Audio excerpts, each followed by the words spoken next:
Hello, my dear children. Today, again, we will continue with the same chapter Matilda Can Do Magic. So, let's start with this paragraph number 29. Miss Honey was silent for a moment. She did not think Matilda meant to lie. It was more likely that she was simply allowing her vivid imagination to run away with her. You mean you were sitting where you are now and you told the glass to topple over and it did? Something like that, Miss Honey. Yes. If you did that, then it is just about the greatest miracle a person has performed in a long time. I did it, Miss Honey. It is extraordinary, thought Miss Honey.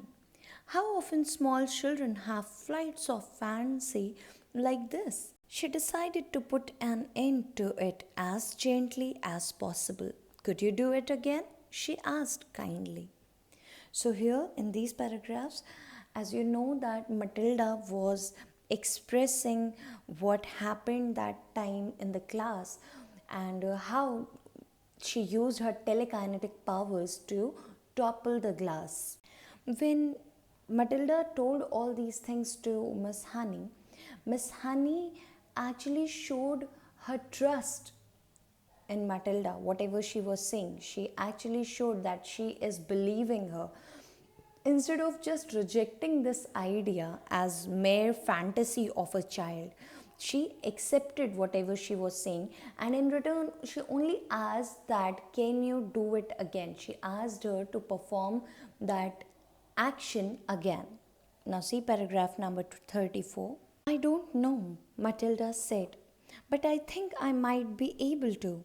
Miss Honey moved the now empty glass to the middle of the table. Should I put water in it? She asked, smiling a little. I don't think it matters, Matilda said. Very well then, go ahead and tip it over. It may take some time. Take all your time you want, Miss Honey said. I am in no hurry. So Matilda is again going to perform the same action. Miss Honey placed the glass in the middle of the table and asked her if she should put water in it. Matilda said that it doesn't matter and it may take some time for the glass to tip over. Miss Honey gave her all the time and said she was in no hurry. Matilda, sitting in the second row about 10 feet away from Miss Honey, put her elbow on the desk and cupped her face in her hands. And this time she gave the order right in the beginning. Tip, glass, tip, she ordered. But her lips didn't move and she made no sound. She simply shouted the words inside her head.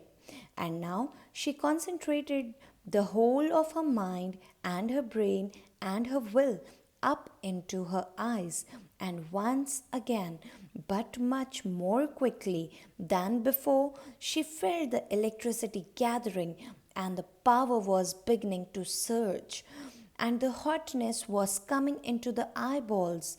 And then the millions of tiny invisible arms with hands on them were shooting out towards the glass, and without making any sound at all, she kept shouting inside her head for the glass to go over. She saw it wobble, then it tilted, then it toppled right over and fell with a tinkle on the tabletop, 12 inches from Miss Honey's folded arms. So Matilda again is going to perform the same action. And what she did, she sat in the second row and it was around 10 feet away from Miss Honey. And she put her elbows on the desk and cupped her face in her hands. That means she held her face in her hands. And then in the beginning only she ordered tip, glass, tip. Her lips were not moving. She was thinking all these things in her mind, and then she mustered all her will and with her whole heart and brain she just brought all her powers again in her eyes with lot of concentration. And what she felt the electricity gathering and power was beginning to move forward. And suddenly, very powerfully, she felt that she was imagining all these things, millions of tiny invisible hands. It's invisible, it's all in her brain going on. Invisible hand forcefully, very powerfully came out, and they were shooting, they were moving towards the glass, and without making any sound at all. What happened? She kept shouting inside her head. Whatever was happening, she was all repeating in her brain. She was ordering tip, glass, tip. And she was bringing all her power in her eyes. She was ordering, commanding the glass to fall. Then suddenly, what happened? The glass just moved unsteadily from side to side. It started moving, and then it toppled right over and fell with a tinkle on the tabletop. It fell around 12 inches away from Miss Honey's folded arms. Miss Honey's mouth dropped open and her eyes stretched so wide you could see the whites all round. She didn't say a word. She couldn't. The shock of seeing the miracle performed had struck her dumb. She gaped at her glass, leaning well away from it now as though it may be a dangerous thing. Then slowly she lifted her head and looked at Matilda. She saw the child white in the face, as white as paper, trembling all over, the eyes glazed, staring straight ahead and seeing nothing. The whole face was transfigured, the eyes round and bright, and she was sitting there speechless. Miss Honey waited, trembling a little herself, and watching the child as she slowly stirred. And then suddenly, click, went her face into a look of almost angelic calm. I am all right, she said and smiled. I am quite all right, Miss Honey, so don't be alarmed. When Miss Honey saw this happening right in front of her eyes, she was in a great shock. Her mouth was dropped open and her eyes was stretched so wide that only the white part of the eyes was visible. And she didn't say a word. She was speechless that time. She just stared at the glass and she didn't find any courage to touch it, as she thought that it might be dangerous to touch it. Then she looked at Matilda.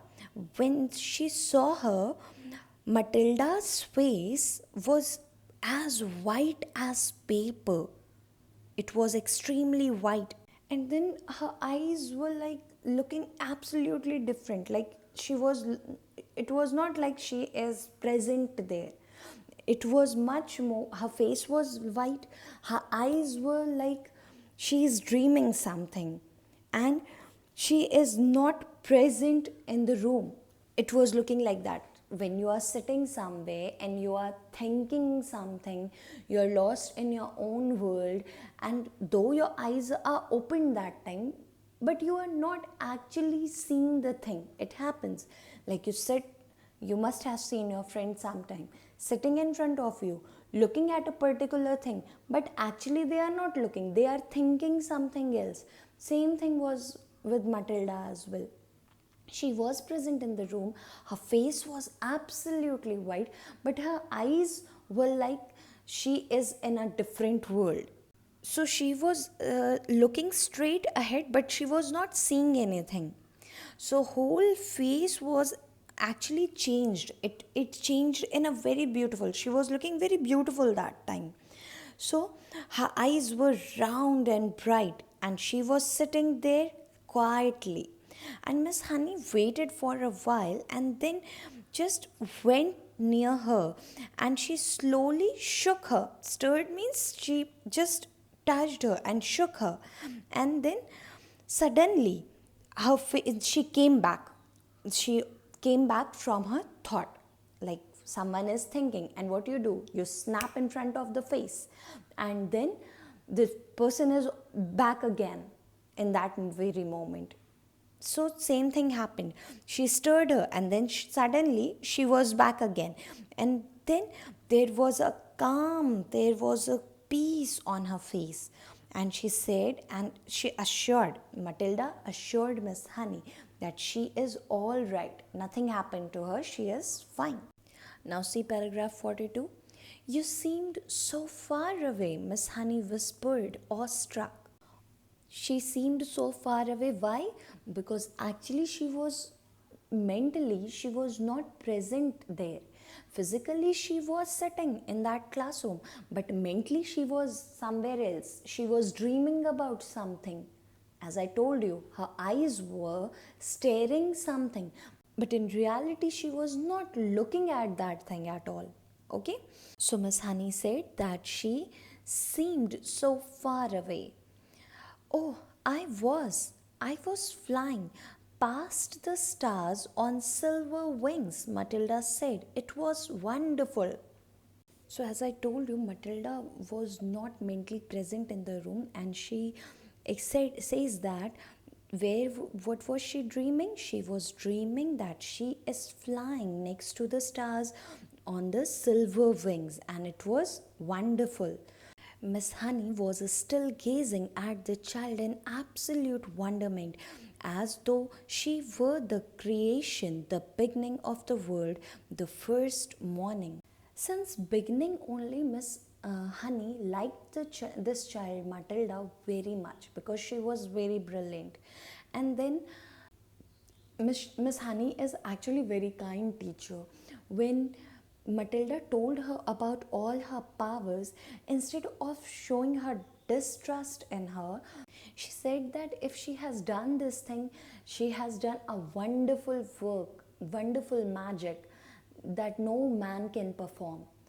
And this way she told her to do it again, thinking that if she will not able to do, very gently she will disillusion her thoughts. But here Matilda was able to perform it again, and that actually made Miss Honey speechless. And Matilda's face was absolutely calm. So, Miss Honey, when the glass actually toppled, Miss Honey was speechless and Matilda was calm. So, you can see the contrast in the behavior that time. Two different behavior. Miss Honey is in great shock and Matilda is absolutely calm, as if she does this thing every day.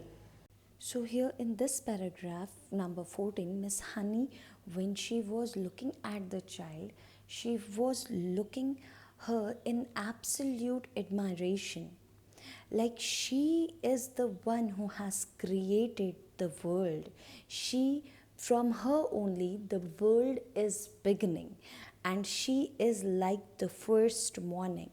That means this child is like full of hope. This child is like God sitting in front of her because of that absolute calmness on her face, that angelic calm, that beauty has made Miss Honey think this way. And then see paragraph 45. It went much quicker this time, Matilda said quietly. This means that previously, when she performed this thing, when she did this thing, it took some time, but this time it happened quickly. It did not take much time. Now, see paragraph 46. It's not possible. Miss Honey was gasping. I don't believe it. I simply don't believe it. She closed her eyes and kept them closed for quite a while. And when she opened them again, it seemed as though she had gathered herself together. Would you like to come back and have tea at my cottage? She asked. Now, here, it's not that Miss Honey is not believing her, she is just amazed. When you see something wonderful, what do you say? Unbelievable. So she is just amazed, and out of amazement she's saying all this. It's not possible, I don't believe it. Like this, she is expressing her views that how unbelievable thing Matilda has done. She then again opened her eyes, then calmed herself and controlled herself, and asked Matilda if she would like to come to her place and have tea. Oh, I'd love to, Matilda said. Good, collect your things and I'll meet you outside in a couple of minutes. You won't tell anyone about this thing that I did, will you, Miss Honey? I wouldn't dream of it, Miss Honey said. So Miss Honey told to pack her things and then come outside, and she is waiting for her. Matilda requested Miss Honey to not reveal her secret, and Miss Honey promised her she won't do it. So here we come to the end of this chapter. Through this chapter, children, we learn many things. Very small incident teaches us so many things. Like the way Miss Trunchbull was, not only Miss Trunchbull, Matilda's parents, Mr. and Mrs. Wormwood, they did not believe in that child. They did not trust that child, which was absolutely not okay. We should actually have faith when someone is telling us something. We should trust them. That doesn't mean, if someone is trusting you, that doesn't mean you will tell lies to that person. This is also wrong.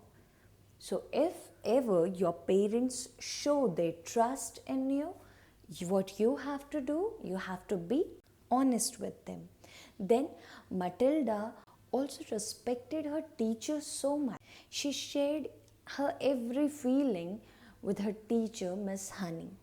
And Miss Honey also respected that child, respected the feelings of Matilda, and she was all the time, she was very much gentle with Matilda. So what we learn from this? We learn that we should support each other in every matter. We should trust each other, but that doesn't mean you will take that trust for granted. You too need to respect that trust. So that's it for today, children. If there is any confusion, please text on my number and I will explain it to you there. Thank you.